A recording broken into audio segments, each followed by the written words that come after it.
get your product, hypothetically. Okay. Who could be a custom broker? Can I decide to be a custom broker tomorrow? Not tomorrow, no. So you must be a U.S. citizen. Okay. You must be 21 years of age. The regulations state you must be good moral character.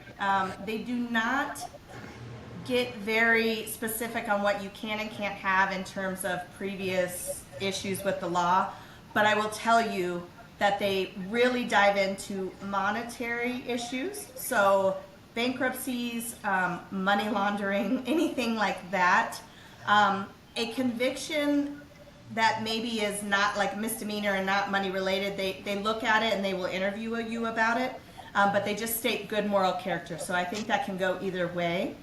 And you do have to take an exam, and you have to Okay. pass with 75%.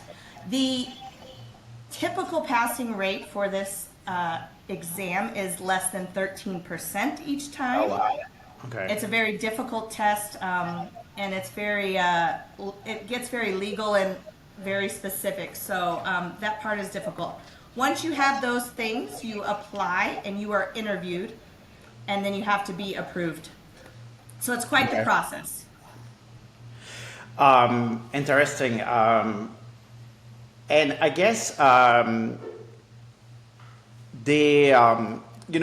you look on the market, there's a lot of external custom broker, but people sometimes confuse with, I'm not going to name a shipping company, but they have their own internal, custom brokerage. How does that work? What's the difference between the two? Yes. So a lot of times, and I'll name some companies just because people know the names, right? So larger brokers such as DHL Global Forwarding, DHL Express, FedEx, UPS, these companies are often one in the same. They have a customs brokerage department, and then their primary reason for business is the freight forwarding side of things, right? These companies, although when they streamline this service to you, they're selling the customs brokerage piece as a value added service. So they're saying to people, we're going to move your freight, we're going to ship it to your door, and we will handle everything, including custom brokerage. That sounds fantastic, right? To anybody that Yeah. doesn't know too much about the process. What happens is that these companies are very large. You can be talking to a different person every single time.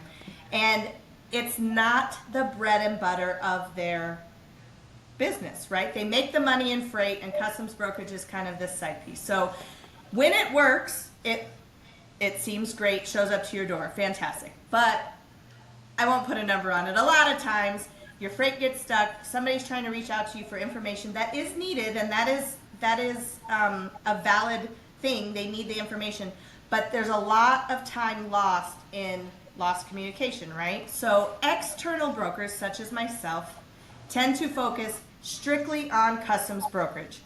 I'm a lot more willing to speak to people about questions and walking them through the process, and you're more likely to have somebody that has a direct contact to somebody that's actually handling the customs piece versus a department of data entry people that are simply just inputting information.